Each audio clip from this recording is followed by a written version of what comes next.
Good morning, everyone. I am here for reading sprints. That light is terrible. Let me fix that really quick. Sorry, I'm running a minute late. Kitty was demanding to be fed, and then she had to go to the bathroom afterwards, and that takes a few minutes. So let me just. There we go. I think that's better. All right. Sorry about that. Yeah, this little one over here, she woke up a little bit late this morning. She is getting to that stage where she's starting to sleep in. Hello, Lily. How are you doing this morning? So yeah, little kitten is just getting to that age where her sleep is starting to lengthen. And so she woke up just a little bit late this morning and then didn't want to eat when she woke up. So, oh my gosh, so cute. Yes, she is. So she is at a stage right now. So we think she's somewhere between 3 and 4 weeks. And so she still can't go to the bathroom by herself. So it's like a whole process. I have to like take her to the bathroom, and then you do like a stimulation thing to get them to go to the bathroom. And then I have to feed her, and then we're trying to wean her right now, which is like a many week process. But so she's just starting to eat wet food. So we put it in a little dish, and that inevitably means that she like slams her face into the food, licks up a bunch of it, and then walks through the rest of it.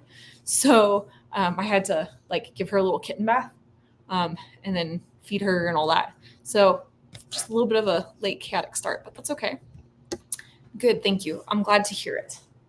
All right, guys. So now that kitten is balled up in a blanket, so this is like her little nest right here.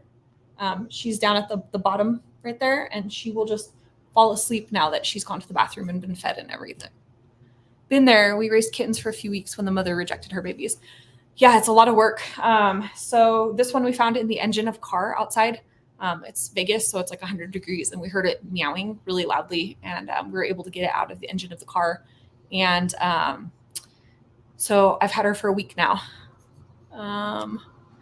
It's a ton of work. It is. I had honestly no idea legitimately. I kind of knew because I bottle fed a kitten when I was younger, like when I was 16, but that cat was a little bit older, and so it wasn't quite as intense. I think I only had to bottle feed it for like a few days, and then it was like ready to start weaning. This one I think was significantly younger, so a little bit of work. Oreo/Domino says hello. I would hold her up, but she's just knocked out, so I don't want to wake her back up. Oh, yeah, it's been good though. I really am enjoying it. Like I don't think I would want to do this long term necessarily, but I am enjoying having a kitten in the house. And Luna, our dog, is also starting to enjoy her. This morning was the first time that they've actually like really cuddled. They've mostly just been curiously sniffing each other so far. So this morning we woke up and neither Luna or Domino seemed like they wanted to get out of bed. So they just jumped up on the bed with me and we had a little nap, and Domino curled up kind of like under Luna's leg. She found like a nice little warm crevice under there. And that's the first time that like Luna hasn't felt, or that's the first time that Luna's felt Domino moving and then not like leapt out of bed and ran away. So that's nice. Hearts. Yes. Oh, look, Luna's coming to say hi too. Hi, Luna. You saying, oh, sorry, you saying hi? You were looking for the kitty. Not all the way. Gentle, gentle. Good girl. So as you can see, Luna has her cone of shame on at the moment too. Her ear had to have a cyst removed, so she's in recovery. So we've got our hands full over here between my surgery, Luna's surgery, and then the new kitten. We're busy. Hello, Elvis. Hello, Book Time with Elvis. How are you doing today? I hope everything is really well. I actually just watched your video this morning about your reading with the specific author. It's slipping my mind right now. But it sounded really interesting. I got to go back and comment. I watched like a whole stream of videos all at once, and then I loop through and write comments at the end. So got to catch up on that earlier or a little later. Hi, pretty Luna. Oh, poor Luna. Yeah, she's doing okay. Actually, she's supposed to have stitches out tomorrow, hopefully. So we will be going up at like 4 in the afternoon, and then hopefully that'll be done, and she can get rid of the cone of shame because she's not really enjoying it. Hello, Hugh Walpole. There we go. Sorry, it's like I'm a little chaotic. You missed the part, but I was been feeding bottle feeding kittens this morning and then dealing with this one, so I'm a little chaotic. But I watched it, and I'm looking forward to learning a bit more about this author. It's not an author I'm familiar with, but sounded interesting. All right, guys. So we have reading sprints going on. I have a handful of selections for this because I never know what I want to read. Oh, hello, Melinda. How are you doing today? Hi, Lily. Elvis is my dog. Mark is my name. Elvis is adorable too. Yes. So books for reading sprints. I have Fat Ham by James E. James. This is a young queer Southern retelling of Hamlet. I'm not typically somebody that really enjoys play formats too much. And as you can see, this one is in play format. But this was recommended to me by one of my absolute favorite bookstores. They said it's really good. So I decided to take a shot with it. So I may read this one. I also have Homesick by Nino Cipri. This is a collection of short stories. It says they are dark, irreverent, and wonderfully unbelievable. 9 speculative stories to homesick meditate on the theme of home and our estrangement from it, and what happens when the familiar suddenly shifts into the uncanny. In stories that foreground queer relationships and transgender or non-binary characters, Cipri delivers the origin story of a superhero team comprised of murdered girls. So I'm looking forward to getting into this one. I don't know anything about this author, but this is another recommendation from a bookstore. And I also have What Night Brings by Carla Trujillo. This is another recommendation from my favorite bookstore. And this says, Marcy Cruz wants God to do two things, change her into a boy and get rid of her father. This is about Marcy's struggle to find and maintain her identity against all odds. So this was from Libélula in San Diego. It's another book that they said was really good, and from what I understand is a classic in queer literature. So 3 different options. So we'll see what I'm feeling. The Oregon Shakespeare Festival is doing Fat Ham in the 2025 season. Oh, that's so cool. I had no idea that that was like a big, well-known play. When I got it suggested to me, I had never heard of it before. And so I was really like, was kind of skeptical. It's nice to hear that this is something that's like actually out touring. I'm reading Sabrina and Karina by the author of Women of Light. It's a short story collection. Awesome. I haven't read Women of Light yet. However, it is a book that I hear a lot of good things about. It's one of the books I picked up at Opposite Books. Oh, Opposite Books is one of the bookstores. So Rochelle is my mom, and we recently took a trip across the New Mexico and Arizona part of the United States, and we visited a whole bunch of bookstores. And Opposite is one of the bookstores that we visited in Santa Fe, New Mexico. Sabrina and Karina is wonderful. I read it a year or so ago with one of my book clubs. Short story collections don't always work well for book clubs, but that one did. That's good to know. I have been on a roll with good short story collections, so I will probably have to add that to the list. I will be reading Shane, Little Big Man, and maybe start The Patient Assassin. Awesome. So I hope everybody has books selected and maybe your beverage of choice. I've got some black tea and sparkling water and a purring kitten in my lap and a dog that's running around. If you hear squeaking in the background, it's 2 options. It's either the kitten has woken up and has started mewing, or Luna is playing with one of her squeaky toys. So apologies if this is a little chaotic in nature. All right, so let me just get my timer somewhere here. I have to make a grocery order and then I'll read. No worries. It is perfectly fine to use these sprints to do the things that you need to get done as well. Like, there's no rules that it's only for reading. Honestly, if you want to take 15-minute naps, that's totally fine too. I did that on Friday. I had reading sprints and I was so exhausted. I had the most hectic night. Thursday night, our toilet exploded and like flooded our whole entire bathroom area. And so we were up to like 1 or 2 in the morning dealing with that. And then I got woken up super early with the kitten. And so I tried to do reading sprints on Friday afternoon, and I did 2 15-minute ones, and I fell asleep at the end of the last 15-minute one. I literally looked at the video at the end and I was like, so, it's cool. If everyone needs naps or anything like that, we're all good with that too. Timer, 15 minutes. So 15 minutes starts now. Good luck, everybody. Hope you make lots of progress.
Gentle, gentle, gentle.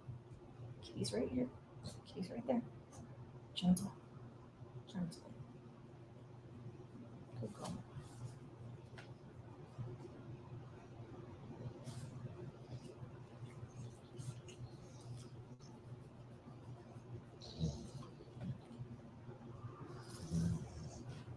Pause off, please.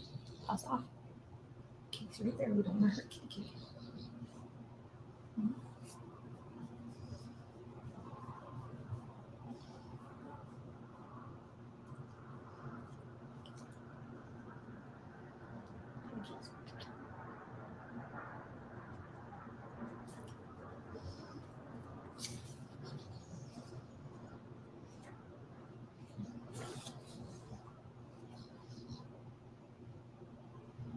Okay, gentle, gentle, Luke. Gentle.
Kimmy's right here.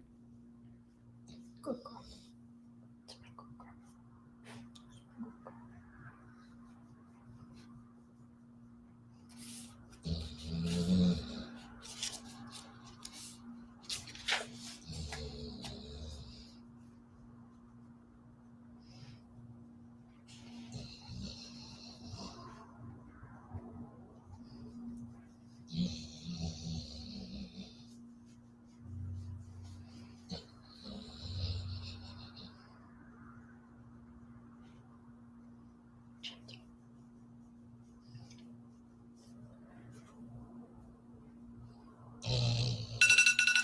All right, there is the end of our first 15-minute round.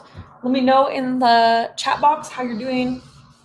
How many pages did you get to? Is your book good so far? If you haven't, let us know what you're reading.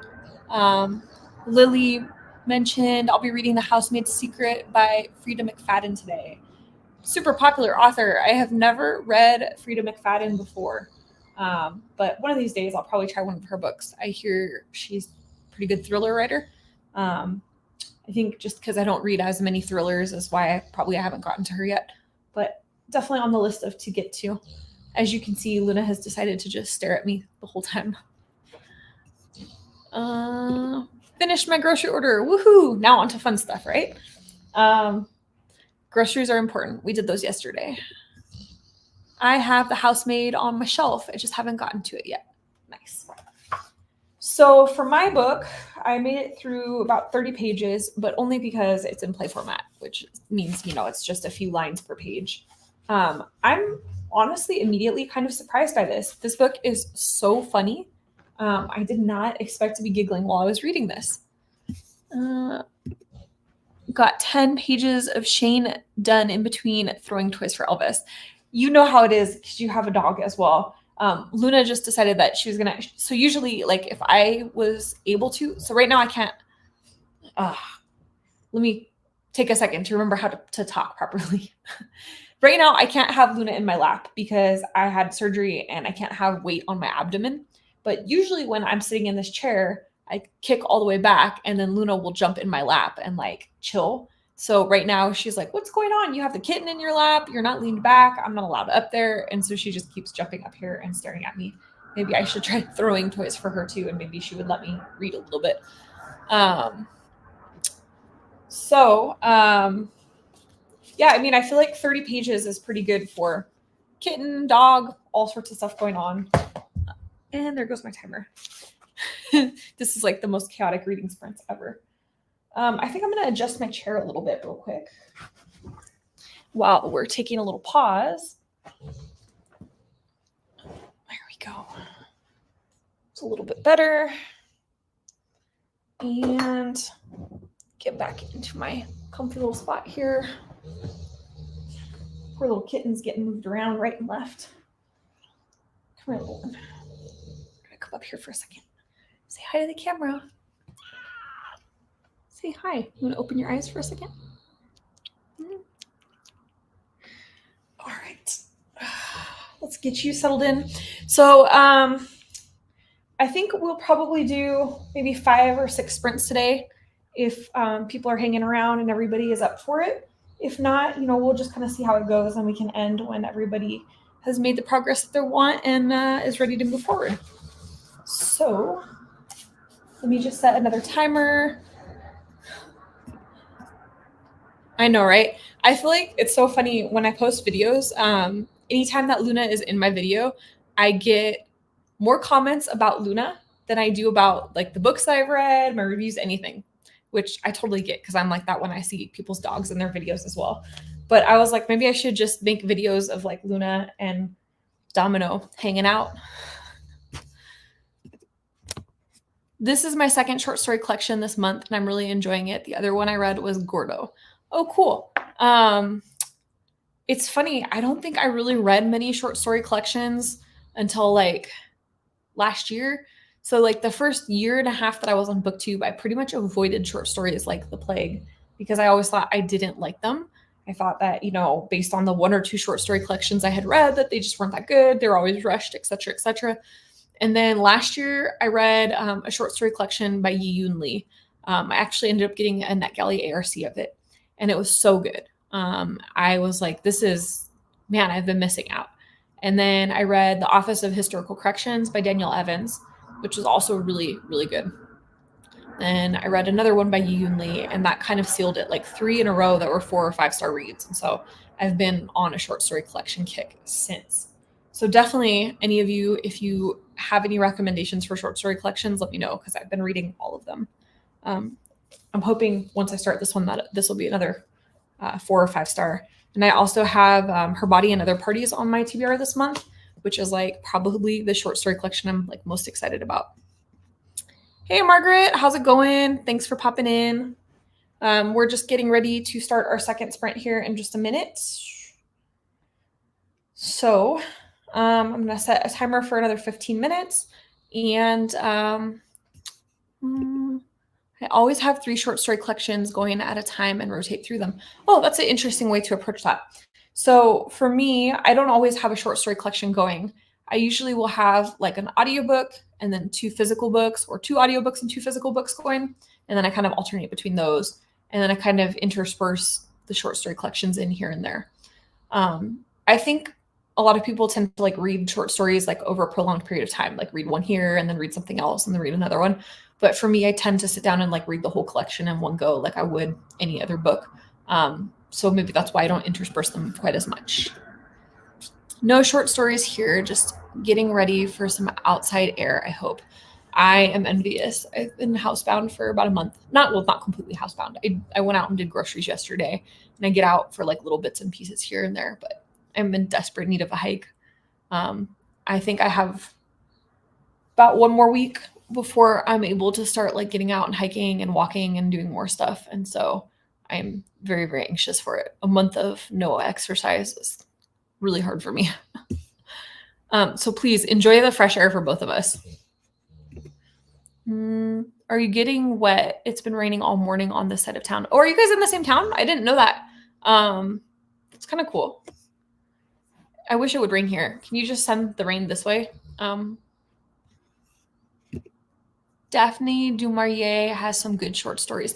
You know, I read Rebecca maybe 2 months ago, and it was my first time reading du Maurier.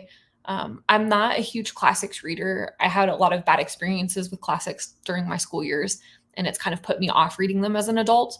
I've been slowly working my way through some classics. I know I read some James Baldwin, some Toni Morrison, and some Zora Neale Hurston this year. I have Carla Trujillo on my TBR this month, but I am like woefully lacking in classic era books. So maybe I'll add that on. I did enjoy Rebecca. I didn't really find it like scary, but I think that's because I knew what it was about before I went into it. Maybe if I had no clue like what the story was about, it would have been a little bit more suspenseful. So maybe I'll check out some of her short stories. Thank you for the recommendation, Mark. It's cleared up in the past couple hours, just cloudy now. Portland, Oregon, Yepperoni. I love Portland. I've been a couple times. It's such a fun area. Honestly, if I ever get to move out of Vegas, it's a place that I would consider living. I really love like the food scene and the vibe and everything up there. I would love to send you the rain. I try not to complain. At least we don't have tornadoes. Oh, I feel that. I lived in Kansas when I was in my early 20s. My ex-husband was military and he got stationed in Kansas. And we had a small tornado. And I was terrified. I had no idea what to do with it.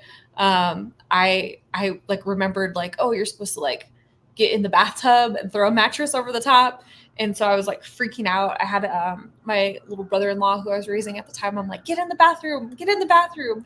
And I was telling my friends about this that lived in Kansas, like after the tornado passed, and they were like laughing. They're like, this is just a little tiny tornado. This is nothing that you need to like hide or shelter for. Just get away from the windows in case anything like gets thrown into it. And that's it. But yeah, I was like, I'd take wildfires. I'd take earthquakes. Like coming from Southern California, I can sleep through really severe earthquakes. It's like I'd take just about anything over a tornado. I'm also reading Pachinko. I don't know du Maurier had I didn't know that du Maurier had a short story collection. I don't know if it's a whole collection. I'm thinking it's maybe just individual short stories. She wrote The Birds, a short story that the film was based on, and Don't Look Now, which was another film. Ooh, that's good. Or a hurricane. I've never been in a hurricane, so I can't speak to that. I feel like I could still probably deal with a hurricane over a tornado. I grew up in Bermuda. We had to put up with strong hurricanes. Oh my goodness, I did not know that. That's really, really interesting. When did you move away from Bermuda? I don't think you live there now, right?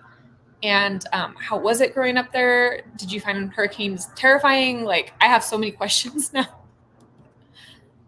Feels like the same energy as a tornado. Yeah, I agree. I think the thing that was scary for me in this little tiny tornado that I experienced is that, like, the sound it makes, and then it's like so concentrated in terms of the energy. Whereas I think the impression that I have of hurricanes is it's like a little more spread out instead of concentrated into that little funnel. I don't know. Again, I'm sure hurricanes are terrifying, and I'm not saying like wildfires or earthquakes aren't terrifying either.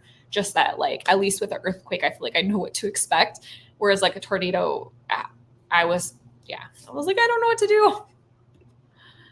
Hurricanes are no fun. I was in a Cat 1 and it was pretty scary. Of course, you at least have enough of a warning with hurricanes. With tornadoes, it's much more up to chance. So, yeah, I'm not sure. I'm, again, Southern California and now Nevada. So I am woefully lacking in info on hurricanes and tornadoes. I know that the one tornado that I experienced, there was ample warning.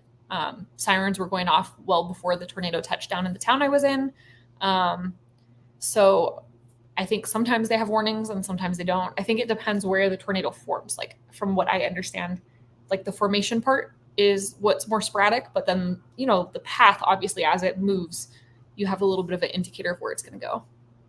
Yeah, I was just reading about someone talking about storm coming, the sound that comes out of the silence. Oh yeah, no. And like I said, this one that I saw was like a relatively small twister. In fact, like, again, most of my friends that like were originally from Kansas or from like tornado areas were like, yeah, this is no big deal. This like wouldn't stop a family barbecue if we were having one. Like, really? I'm like, want to hide it in a shelter somewhere. I left Bermuda in 91 when I was 11 after 10 years there. Now I live in the Czech Republic. Yeah, hurricanes can be pretty rough. Wow, that is quite the interesting like transition from one place to another, because I imagine like culturally that's a pretty significant difference from Bermuda over to the Czech Republic. Wow. Climate completely different, food different, language different, culturally different. Like that's a significant change. How was the culture shock? Do you remember? I went through a few typhoons and earthquakes when I was living in Japan. They were fun too. The earthquakes, like if you live in a city or a place that deals with earthquakes a lot and they have the buildings built the proper way, I don't feel like earthquakes are too bad. Again, obviously, like, not talking about really extreme ones that like topple buildings and whatnot, but just like the ones that rock the ground a little bit. It doesn't bother me that much. Typhoons. Oh, my mom is going to say something. I had to fly out during a hurricane when I was in Hong Kong. I couldn't believe the flight wasn't canceled.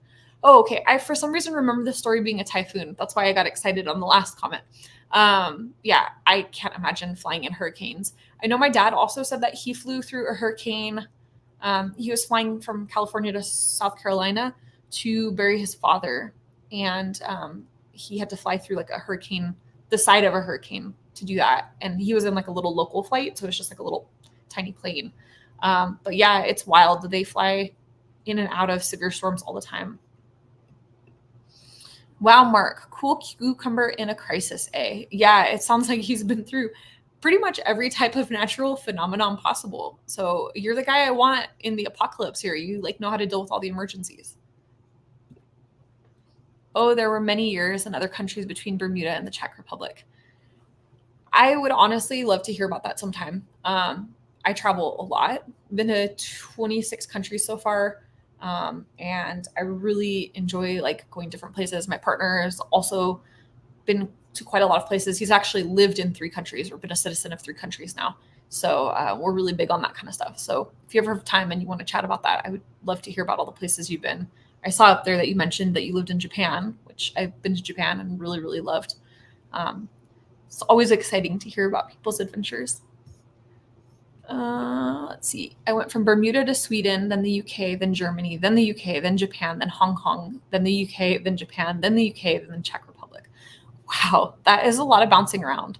Are you, is like your family military or like diplomats of some sort? I'm just curious.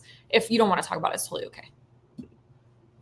I'm from the UK originally, in case you couldn't guess. I did pick up that, but wow, what a variety of places. Bermuda, Sweden, Germany, Japan, Hong Kong, and the Czech Republic.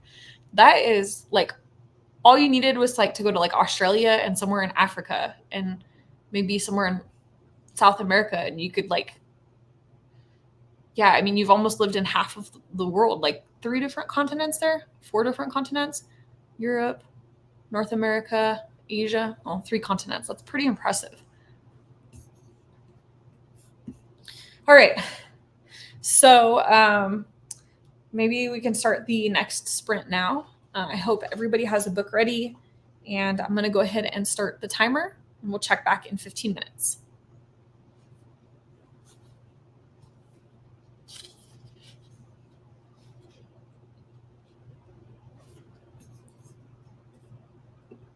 I knew it was a typhoon.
What's up, mamas? See kitty?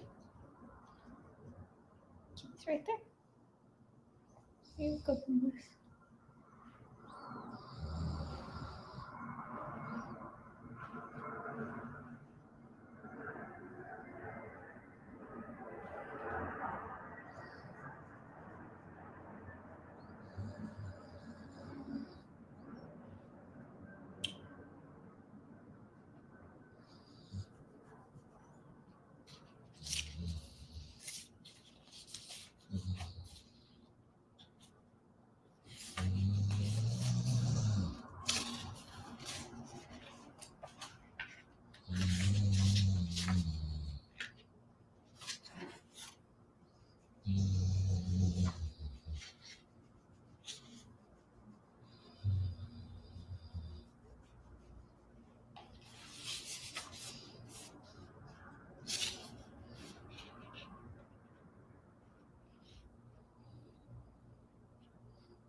It's okay. You can step up. Gentle. She's right there. No. Watch your paws. Watch your paws. Watch your paws, baby. Careful with your paw.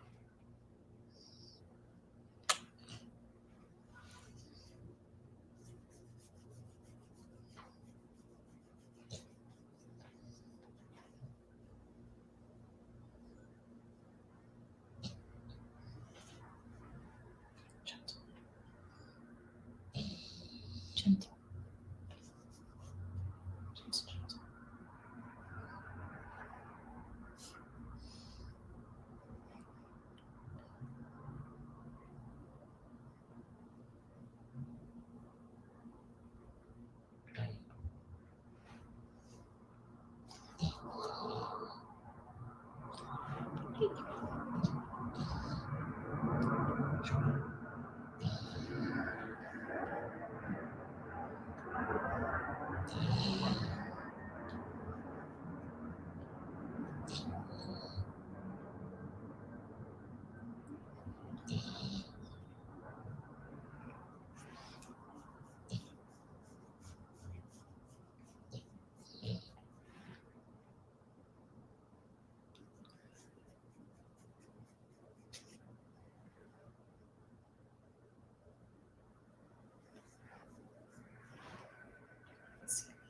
Move this one. Okay. You want to come up? Come on. It's okay. Okay, come on. Come on. You can come up. You're not letting me read very much. I know you're used to being the old new baby.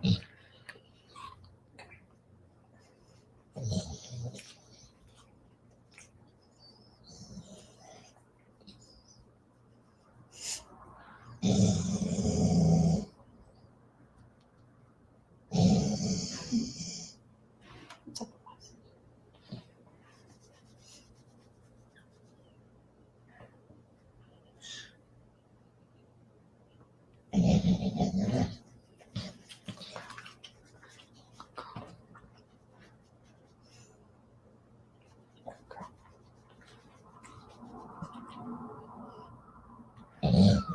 Oh, kitten.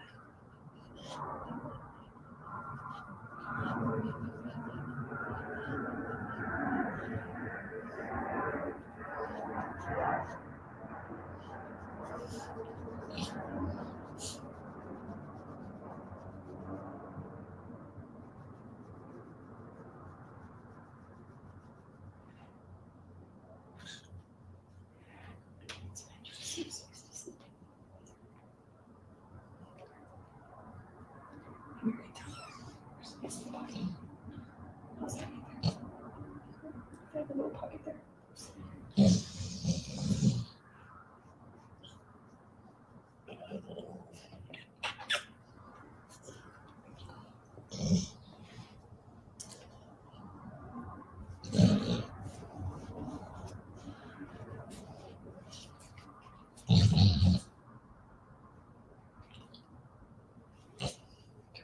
Down.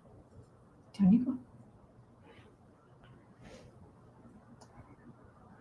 There you go.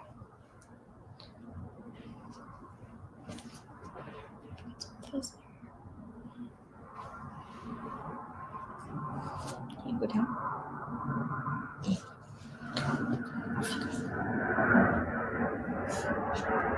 Luna, down, please. Come on, down you go. Down you go.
All right.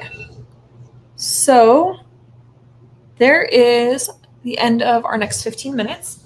I made it to page 47, but again, just because I'm reading play format and that makes it super easy. This is way more interesting than I was expecting. Okay, so we have some messages to catch up on. So I meant typhoon. Okay, so this was the story where she flew out of Hong Kong in a storm. It was a typhoon, not a hurricane. And then get the story straight. She's heard it before. Indeed, I have. I've added you to Instagram if you want to chat travel sometime. I saw that. I have accepted your request on Instagram and followed you back, and we will definitely chat travel sometime. Honestly, here stateside, I find it's sometimes hard to talk travel with people just because a lot of people here don't travel. I feel like that's starting to change, like with some of the younger generations, but I feel like culturally a lot Americans don't travel as much. And so I often am in a scenario where like I want to talk travel with people, but it's few and far between people that like really genuinely want to talk about it. So it's hard because I spent like 2 years traveling. I quit my job and went and traveled, and I have all these like crazy experiences and I'd love to talk about it, but I try to be careful. So when I get the chance to talk travel, trust me, I take it. Read about 15 pages in Greta and Valdine, not loving it, but it is for a book club. I've heard about that book. That is the one that's like a pink cover with like a bag of limes or guavas or something on the front, right? I haven't heard that many reviews of it. I think the only person that I can think of that I remember reviewing it was maybe Scott over at Gunpowder Fiction and Plot. And I can't remember if he liked it or not. I did see that it was recommended. There's an Instagram account that I follow called Indigenous Bookshelf that makes recommendations for Indigenous authors all year round. And they do like specific to genres and themes and things. And that was recently one of their recommendations. So hopefully it will turn around for you. This little kitten in my lap is just being so adorable right now. She's like upside down and she's got her paws up and she's like trying to get attention. It's hard with so many cute animals to like focus on books. So I'm going to talk about this for a minute. This is a winner of the Pulitzer Prize, which I don't know how I missed that. It says like right up at the top, but I'm starting to understand why. This is really, really amusing. I did not expect a Shakespeare rewrite to be that funny. And honestly, when I read the description of it, I wasn't expecting it to be super funny either. But this is like hilarious. I keep finding myself giggling. Just the way that this story is playing out, I can imagine in my head what it would look like on stage. So I am really pleased with this. I think I'm like a third of the way through, so I probably finish it up today. The author is Maori, but there isn't much about the Maori experience in it. It's a bummer. What is the kitten's name? The kitten was formerly Oreo, so I will show you her now that she's awake. So you can see that she is mostly black with like a white stripe down the middle. So we originally named her Oreo because she looks like an Oreo. And then, so I'm just bottle feeding her while she's a baby. And then I'm actually rehoming her. Her new parents are going to come over today to visit with her. Some very good friends of ours because we're not actually able to keep her permanently in our apartment. And they've decided to name her Domino. So we are now switching her from Oreo to Domino. So that way she doesn't get used to Oreo and then go to them and start getting called Domino. I may pick it up when I do Hamlet for my Shakespeare project. 10 out of 10 would recommend so far. Again, I'm only a third of the way through, but this is way more readable for a play than I was expecting. I've read plays in the past and didn't always love them just because of, in a book format, sometimes you miss like the visual aspect of it. But this is very readable and it is enjoyable. I'm finding it pretty amusing. I could just imagine this like big chaotic family that this is occurring in. And yeah. Oh, are you wide awake now? Talk to the people. I don't know why she's squeaking this quickly. She just had breakfast, so she should be still asleep. Probably with Luna jumping up and down on the chair. She's like, what's going on here? She's just barely the size of my hand now, you can see.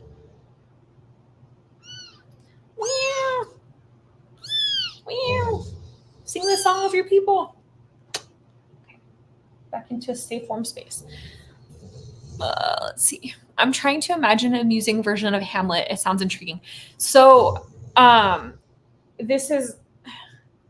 it's about a Black Southern family in the United States, and they're having a family barbecue. And the main character, his name is Juicy. And so Juicy's father was recently murdered in prison. And so they're having this family barbecue, and his mother is getting remarried. And it's only like maybe a week or two after the father died. And the father appears to Juicy and is like, my brother was the one that, set me up to be killed so he could steal my wife. I want you to get revenge. And so now we're just starting to get into this celebratory barbecue for the wedding of Juicy's mom and his uncle / the pastor. So I think that's where the tie-in is to Hamlet. It's definitely, I would say, in my vague recollection of Hamlet and having read it in like high school, probably not super rigidly inspired by Hamlet, but more like loosely inspired, if that makes sense. I'm always amazed how loud little kittens can meow. Oh my goodness, this one. So those little meows right now are not that loud, but when she's hungry or she has to poop, my goodness, she's really loud, and she'll just keep going. She has Elvis's attention. Oh, Elvis. Yeah, she's starting to. So now that we think she's between 3 and 4 weeks, her personality is starting to develop. I feel like prior to like 3 weeks, kittens are so small and they can barely see. Their eyes aren't all the way open. Their ears aren't all the way up, and they can barely walk at that point. They like crawl around. So I feel like they don't have that much personality at that point. They're kind of like, they're cuddly and they're sweet, but they don't have like any kind of, I don't know, joie de vivre. But now that she's hitting this age, her little personality is starting to develop. She is so curious. She's climbing up everything. Like I set her on the couch and then I go to like do something and I'll turn around and she's already climbed up the back of the couch. She seems fearless. She's discovered how to get out of the box that we've been keeping her in. Like we do not have any kitty stuff here. So we made like a box and put in blankets and a heating pad underneath it and a bunch of toys and pillows and things, and then another little blanket on top. And so she's now figured out how to climb up the side of the box.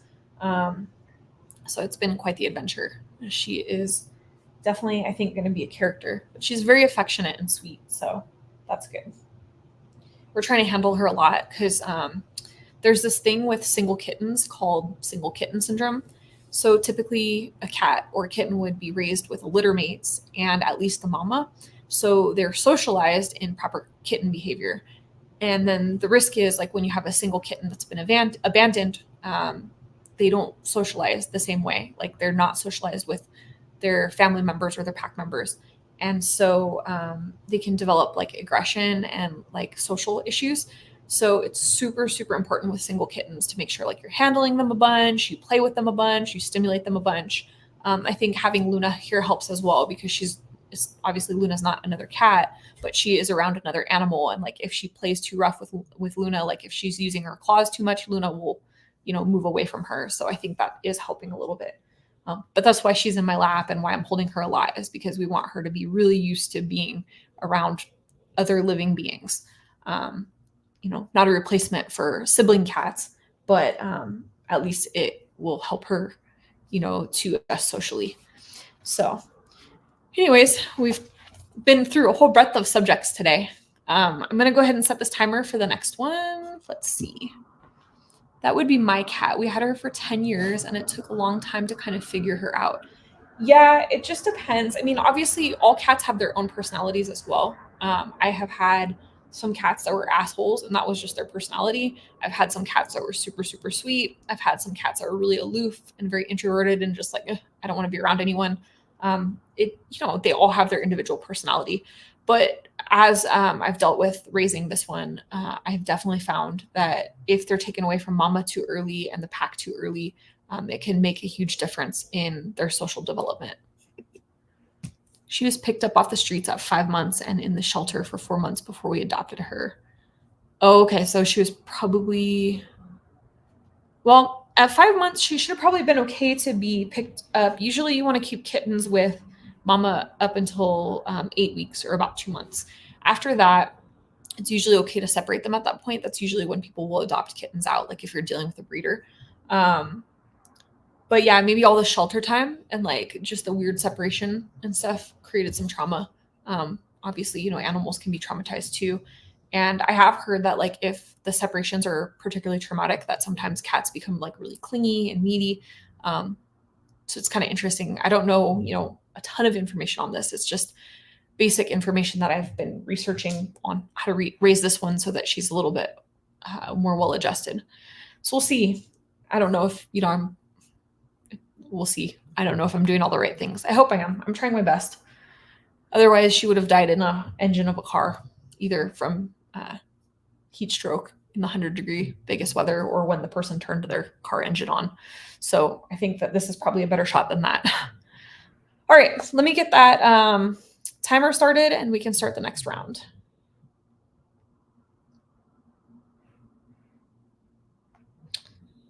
And hopefully everybody's making a little bit of progress on their reading this morning. Like I said, I'm making good progress, you can see. So we're going to go ahead and start. Also, I forgot to mention that this book has so much food description because it's going to take place in a barbecue. They're talking about potato salad and smoked pork and all this. I'm like, now I just want lunch. All right. 15 minutes. See you guys soon.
All right. Time on our next round. So I made it to page 81. Doing pretty good. I think this book is 153 pages. So at this rate, I may finish this book today.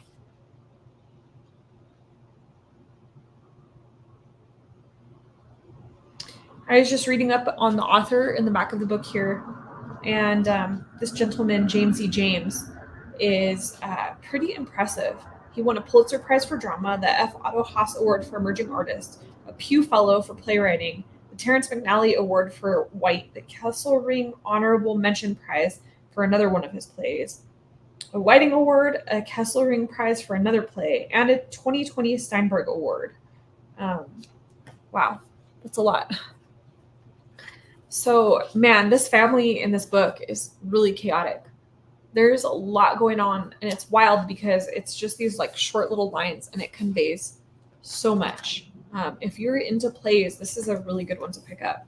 I'm actually really happy that the bookstore recommended this to me. I would have never, ever picked this up on my own, especially like if you look at the cover of it. This is not a cover that really calls to me, but yeah, I guess this is one of those cases when you really shouldn't judge a book by its cover. I would love to see this play performed live. So I'm gonna have to look and see when it's touring. Spent the time picking up and organizing my reading corner. I am in desperate need of that. Let me show you my reading corner at the moment. So I have this big stack of books right there. So that was my TBR from May. So I need to organize and put the books away. Over there in the corner, I have that white cart. This is my TBR cart. So I pick like 3 TBRs at a time. And then, so like the top shelf is mostly empty because I just pulled all my June books off of it. So my May books will go back there. And then when I've gone through all 3 shelves, I will reorganize like all my bookshelves. And then over here under my stack of pillows, I have books that are on sale at Pango. And then over here, I have books that are going to go to either my mom's house for her little free library or some local little free libraries, minus Homesick, because that's one of the books I'm currently reading. And then I have like another little pile of books over there, just lots of books that need to be cleaned up and put away. So maybe I should spend one of these sprints doing just that. Oh, let's see. Here we go. All right. Well, I feel like I probably have time for one more sprint, and then I'm going to have to head out after that. Let's see. I'm on page 64. I'm not sure what page it started on. I need to organize too. I feel it. I should really be picking my books and other things, packing my books and other things, as I hope to be moving into my new house in a couple of months. Are you moving from the Czech Republic or just like moving from house to house within the Czech Republic? And Elvis, when is the move-in date? Yes, tell us all the things. I'm excited now that I know that you've like moved around so much. I'm like hearing move and I'm like imagining, maybe you're like moving to Chile or Argentina or something like that. So yeah, it's interesting. I picked up all 3 of these books. So I had a variety because I was like, oh, I'm going to try this. And then if it doesn't work for me, then I have other options. And here I just want to finish this and see what ends up happening. I'm at the halfway point, and it seems like Juicy is kind of dealing with like whether he's going to commit the act of revenge or not. He's having a lot of emotional turmoil over it because he's kind of a gentle, sensitive guy. And, he's got this ultimatum from his ghost father who's told him that he has to kill his uncle in an act of revenge. So we'll see what happens there. Both of the animals have finally chilled out. So Luna is asleep. I don't want to wake her up, but she's asleep over there on the couch finally. She was jumping up on me a lot. And then Domino has knocked out on my lap. They are still building it. It should be sometime in the summer. And I'm building a house in the mountains while I'm having it built. That sounds fantastic. I would like to have a house built in the mountains. Right now I have a view of the mountains, but not close enough to be living in them. I recently read a book with a character named Juicy.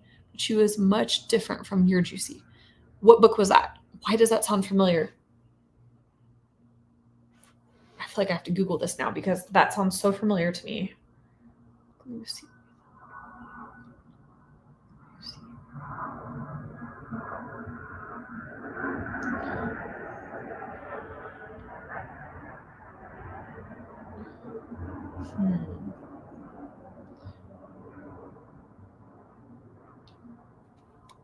Melinda, pop it into the chat. What book was that?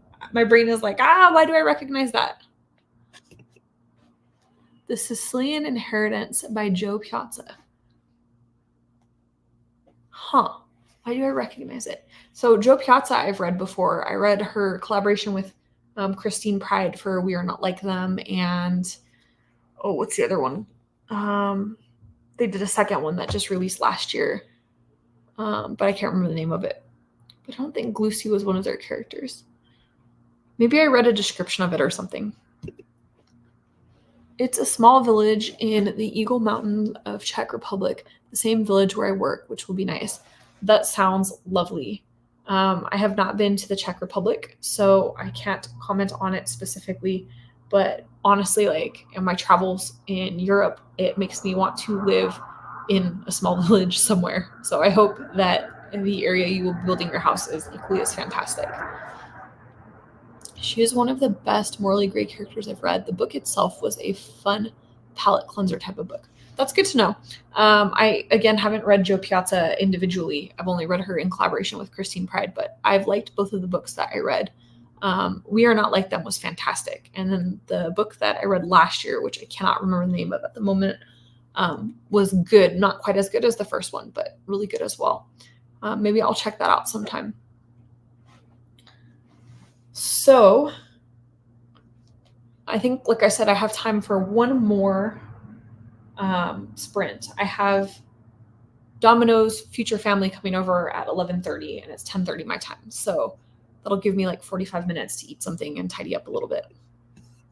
Czech Republic is on my bucket list. It is on my bucket list as well. Although, if I'm real, I think everything is on my bucket list. I have a goal eventually to visit every country in the world. So we'll see. Next year, I'm hoping, fingers crossed, to get to go to Angola. So Oz is originally from Angola, which is in the southern half of Africa, kind of near Zimbabwe, Zambia, and Namibia. And he went home this year, like in April, for almost the entire month to visit his family. And I couldn't go because I had this surgery scheduled and I had to save all my vacation time for that. So next year, we're hoping to maybe take a big trip and do maybe like on the way to Angola, the typical stops are Germany or Belgium. So maybe stop in like Belgium on the way there for a few days, head down to Namibia for like a week, head over to Angola for like a week, and then stop in Germany on the way back. So hopefully that'll work out. That's the goal in theory. Yeah, unfortunately this year it looks like I probably won't get to do an international adventure just because of everything. But that's okay. I got to go to Guatemala last year in September, which was amazing. And next year I'm sure I'll get to do plenty of traveling. It's a lovely country. I'm sure it is. I actually can't say that I've been anywhere in Eastern Europe yet. Most of my travels in Europe have been on the Western side. Not because I don't want to, just because that's where I've ended up going for various reasons. But yeah, hopefully next time I make it into Europe, I'll start getting over onto the Eastern side a bit more. All right, guys. Is everybody ready for the next round? Oh, I spoke too soon. Kitten started moving again. What are you doing? Can you pick a space? Alrighty. I'm going to set the alarm and we will go for 15 more minutes and then we'll wrap things up. So, starting now. You could probably do Angola via Portugal, no? Sometimes. Here, let me pause this. So, it is a Portuguese colony, and so there are flights From where I live in Las Vegas, for whatever reason, there's not as many routes through Portugal. The common routes seem to be Germany and Brussels. So Oz, when he went earlier this year, he ended up going from Las Vegas to Chicago, Chicago to Brussels, and then Brussels to Angola. And then on the way back, he went Angola, Luanda, Angola to Frankfurt, and then Frankfurt direct to Las Vegas. When we were looking at Portugal as a route, because he actually really wanted to go to Portugal, he speaks Portuguese fluently, and he has always wanted to visit Portugal. We looked at it for a route, and it is possible, but it was like 5 stops instead of 2 to 3 stops, and it was a lot more expensive. So maybe it's dependent on the time of year. But yeah, so the long story short, from Lisbon to Luanda, there are a lot of routes, but from Lisbon to Las Vegas, there are not as many routes. And if we go next year, I would prefer to go through Brussels and Frankfurt only because I've already been to Portugal and I would like to see countries I haven't been to yet.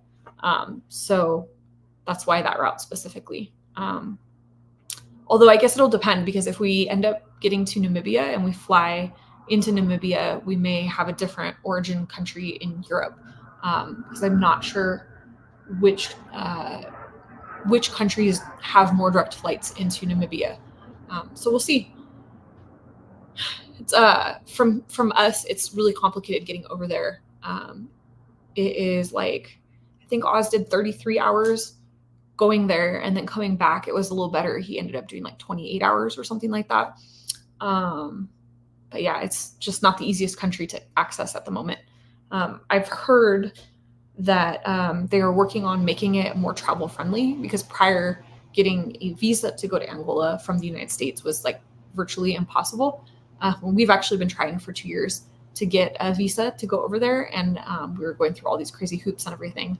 And then this last year, they changed the online visa application process. So prior, people from the United States couldn't apply for an online visa to Angola. You had to go to the actual embassy, which for us is the closest one is in Texas, and they won't let you like do your fingerprinting or anything in the state that you're from. You have to fly to the embassy, get the fingerprinting done over in their city at their fingerprinting agency. You have to be there in person to interview and apply. It's like a whole fiasco. And so it's prevented us from being able to go. And so this year on New Year's, they made it so that American citizens can now apply online. You do an online visa, you pay a small fee, and then there's like a small waiting period. And it is made things so much easier. And on top of that, all of a sudden, now that the visa process is a little easier and Angola is trying to promote tourism, there are now a lot more airline options and flights and things like that. When we looked 2 years ago, the ticket from here to Angola was like $4,000. And this time when he was able to go, it was only like $1,400. So it's slowly becoming more accessible. Yeah, sorry, that was a huge ramble from the question of if you could get there from Portugal, which, yes, if you were in Portugal, you could get a direct flight to Luanda. All right, 15 minutes, starting now.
All right. That is the end of the last reading sprint. I made it to page 119. So not too bad. I've got 30 pages left to go and I will be finished with my read. Good progress there. Let me know in the chat how you guys are doing. If you made some progress in your books or in the tasks that you were trying to get to.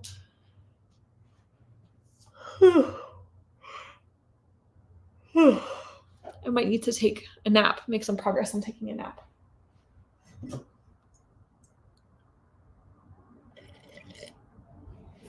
Oh.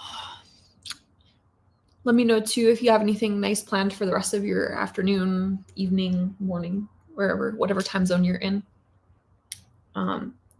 Here, I just have plans. So at 11:30, like I said, the couple that is going to be adopting Domino will be coming over to meet him meet her for the first time, play with her a bit, get to know her, and I'm going to talk to them about kitten care. So she'll stay with me till about 7 weeks, and then she'll go to them. But just make sure that they have a good understanding of what that entails, adopting a kitten that young. And I'm going to shoot a video this afternoon. I'm going to be working on shooting as many videos as possible, so that way I can just focus on editing them when I get back to work at the end of June. So I'm backpiling some videos, and then I have to edit my May wrap up. That's already shot, but I need to do the editing work. That'll be up later tonight. Then I'm going to be shooting a tag video today as well. Melinda, I think you tagged me in a this or that tag. So I will be shooting that today, and then hopefully that'll go up tomorrow. And then I got to cook something for dinner, and that's all the excitement on this end. Let's see. Making progress with Greta and Valdine. Still not loving it, but I don't think I'm the target audience. That makes sense. It happens sometimes, Sometimes you pick up a book and it's just not, the right fit for whatever reason. I've definitely had that before. If it's really not working, maybe try putting it down and picking it back up later, unless you're in a really big time crunch from the book club. I'm on page 80 now. I will probably take a break and go back to reading Pachinko, which is a buddy read. That's good. Page 80. That's a longer book.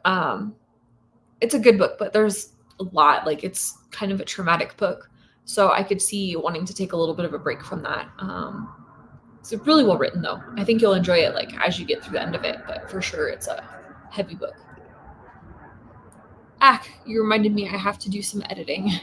I feel like when do any of us not have editing to do, any of us that have booktubes? I feel like I am constantly in a hole of I have all these clips that are shot, and then I just need the time to sit and edit.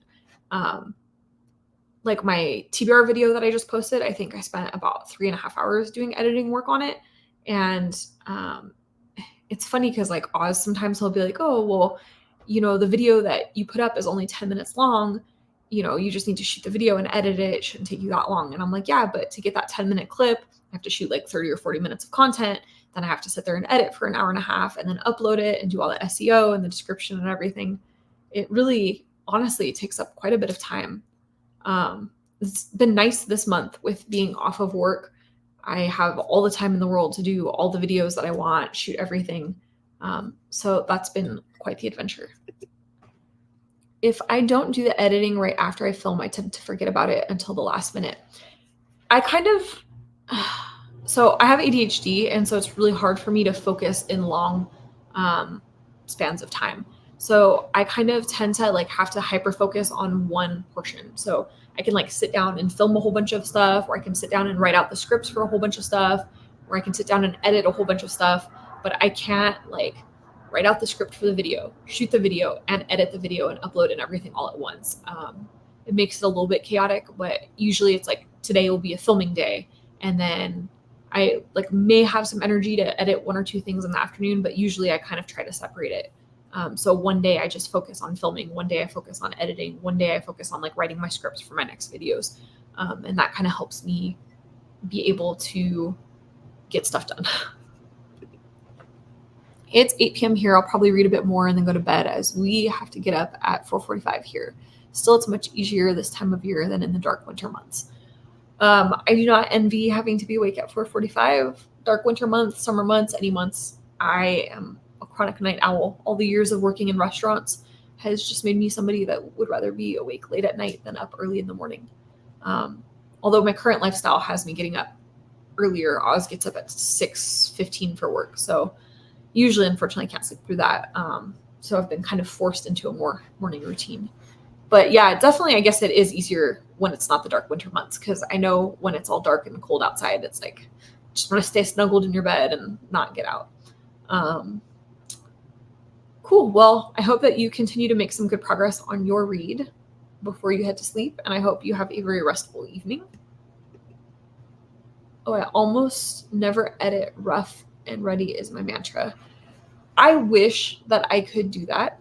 I am just not eloquent enough. You could probably tell by this live stream that I tend to like a lot. And I also, you'll see like moments if you ever watch like lives where I'm listening to something, talking to someone, and then it's like my brain pauses for a second to think about something and I have to kind of like regroup into the conversation. It's one of those things that like if I didn't edit, my videos would be 2 hours long, an hour and a half long. It would take a 10-minute book review and turn it into a 30-minute video. I just can't do it. So editing it is.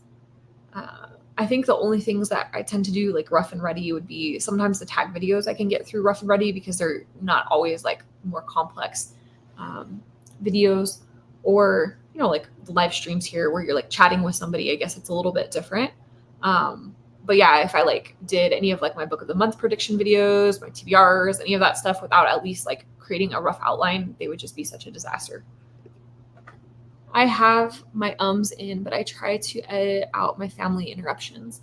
So I don't have kids, so I don't get the family interruptions, but I do get the animal interruptions, especially Luna.